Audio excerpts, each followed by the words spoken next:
Hello everyone and welcome to the Artificial DM. So for today, we've got a few stories lined up in RPG horror stories, which, hold up. Look at this RPG horror stories logo.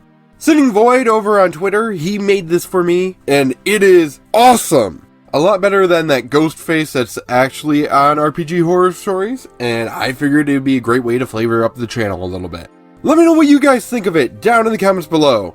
The best way that you can show appreciation, though, is go over to Sitting Void's Twitter page. Alright, this post is from Entheogenic Monk, the experienced player. I've been DMing for almost 10 years. I have a player that has been playing off and on in my games for almost my entirety of DMing. They've been playing longer than me, and are one of the biggest problem players I've got.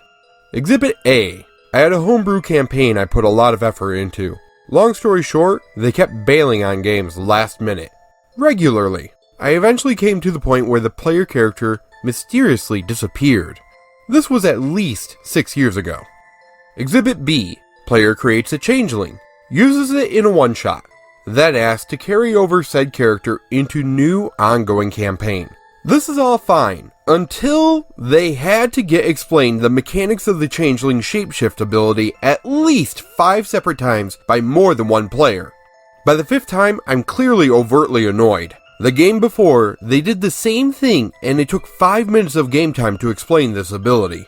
After this game, I implore everyone to take a look at their character sheets to familiarize themselves with their abilities. The following game, player tries to do it again. Then when I was clearly cross about it, this player passive-aggressively says, "I can read!" Then riddle me this, why have I explained this multiple times? Exhibit C. Fast forward to our current game. Still unreliable. Recent game they informed me they'd be 15 minutes late. We start at 7:30, and heads up about a 15-minute delay is completely okay. It soon reaches 8 p.m. when I tell them, what happened to 15 minutes? They try to backtrack and say, I said 8:15. TLDR, they didn't. I have screenshots. They then showed up at 8:45. We have a 2-hour play window every other week. We didn't play that night. Exhibit D. Initiative. Round started as a 2v3 until the other party members arrived. When they did, 2 of them rolled higher in the initiative, so naturally got bumped in initiative order. Player says, did you skip me? I go after player X. No. Player Y and Z rolled higher than you in initiative when they came into combat, so now they go first. But I was after player X. Yes, until other players rolled higher than you in the initiative order. Other players also piped up to confirm they had in fact rolled higher. Mix all this with being consistently late and causing my best player to come to a point where they won't play any future games with them. I don't blame this person at all either. This is honestly just the tip of the iceberg. I likely won't be including them in any future games at this point. When it comes to this story, it sounds as if the player is just very flippant about his knowledge of the game and the time constraints that the other players have, plus the fact that the other players are playing the game as well. It sounds like they've tried to have conversations with this player over the years to get him to stop doing these bad habits, but if he continues doing them, it's time for that player to go. This post is from Microwave Go. That's a good username. DM tried to stop us from rolling anything higher than 15. I kid you not. I was playing a campaign a little while ago. My friend Jay was DMing. We go through a small bit of the campaign, and next thing you know, we're fighting a small mini-boss. We get ready, and I pull out all the stops. Not very much, because we were at level 2. I used all my once-a-day features and the like. The fight looks like this. There are a few, I think like 4 or 5, cultists, and 1 big cultist. We could tell by Jay's description that he was the guy to go after first, but he was standing too far away for us to get to him, so we killed like 2 cultists that were between us and the big baddie. Jay is super surprised about us one-shotting these low-level cultists. He made his own stat block for them, and their HP and DC was super low. So we end up killing 2 of the little guys by rolling super high. This is like the best luck I've ever had in D&D. The remaining cultists take their turns, but miss us because they rolled super low. Then comes the big baddie's turn. Jay has homebrewed this big baddie to be super unique and cool. You could tell by how descriptive he was that he loved and spent a lot of time on this big baddie. He takes his turn and goes towards R's character and uses some special weapon he has to attack him. It misses. Jay gets visibly frustrated but continues combat. The combat continues with us destroying the enemies with absurdly high rolls. At the end, there were all the cultists, dead.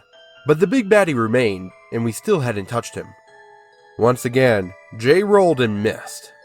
We took the next round attacking the big baddie, and he retreats. All things considered, we combined had less than 12 damage taken through the entire fight because Jay kept repeatedly missing his hits. We ended the session shortly after that. Between sessions, R and I joked around about how incredibly high we rolled and for Jay to give us some harder stuff. All of us, including Jay, laughed. We come back for the next session, and Jay starts talking about what happened last session, and then hits us with a new rule. A little bit of context. Jay didn't homebrew much, hence why the big baddie being so homebrewed was surprising, so to hear that he just sprung a new rule was very surprising. He says that because of how well we rolled last time, that he was implementing a new rule. This rule said that any roll, damage, saving throw, check, any roll that was over 15 would be re-rolled until it was a roll under 15. Yes, you heard that right. We couldn't roll higher than a 15 on any D20 rolls. Period. What the floop? R and I just sat there in stunned silence.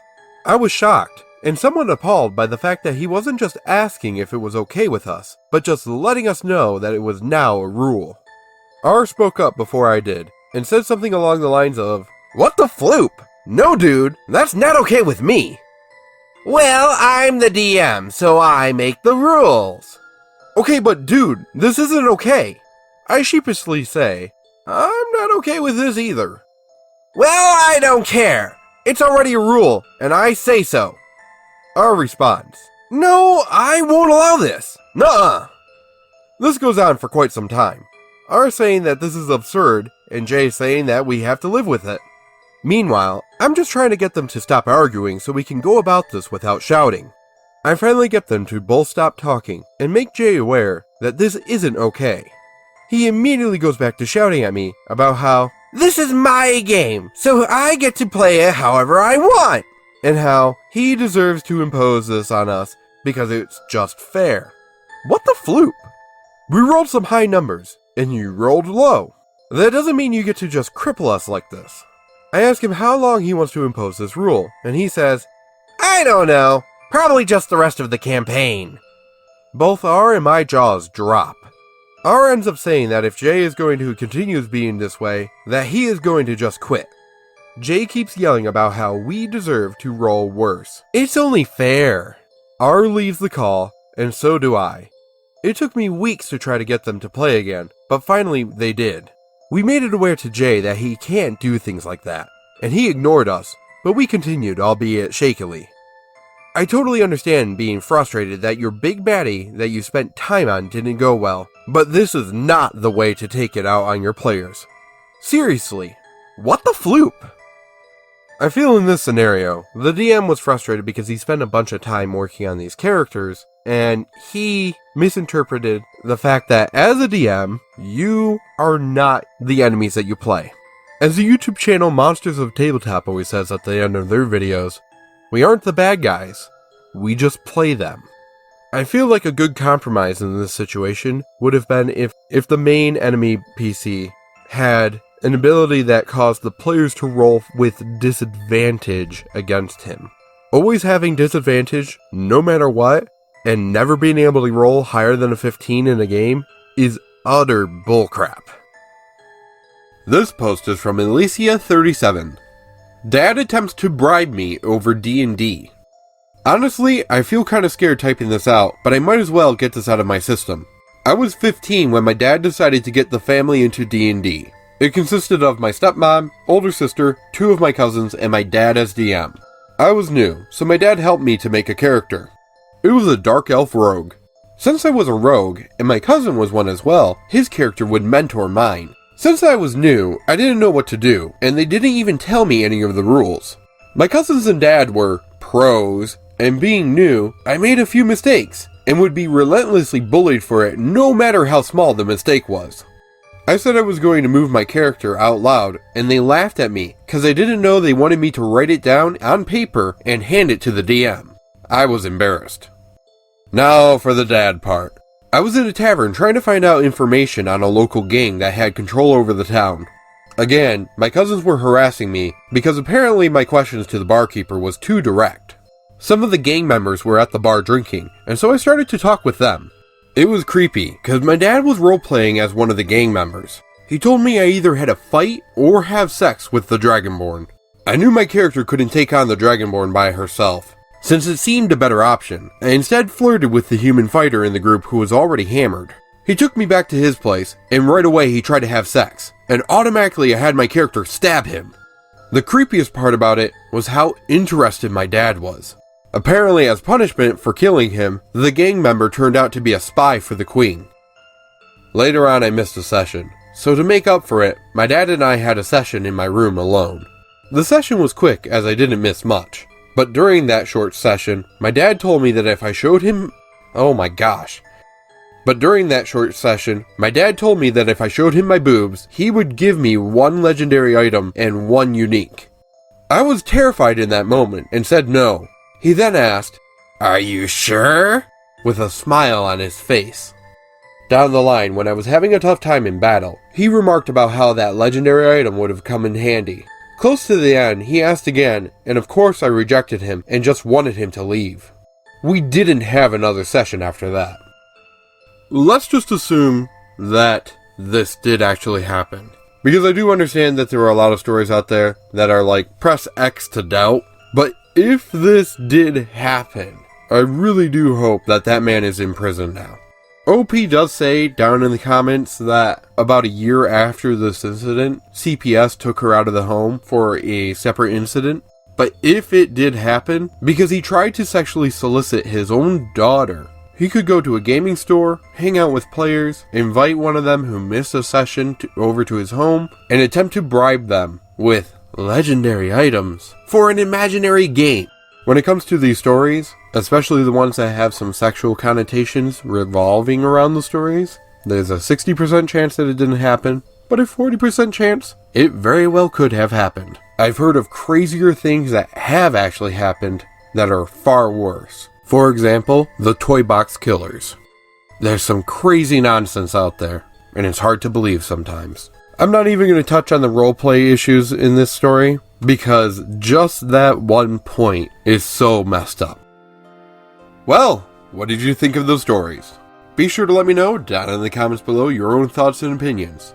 Also, you may not have noticed the community update that I posted, but I have made a Discord server. So if you want to come by, chat, hang out for a while, maybe even find some people to play D&D with, go ahead and join over there. And that goblin head. If you want to get your hands on a sticker or a piece of apparel with that goblin head on it, then click the Redbubble link that's in the description box. It would be a great way to support both me and Sitting Void in your appreciation of the art. Alright, that's all for this video, and until next time, hope you feel inspired.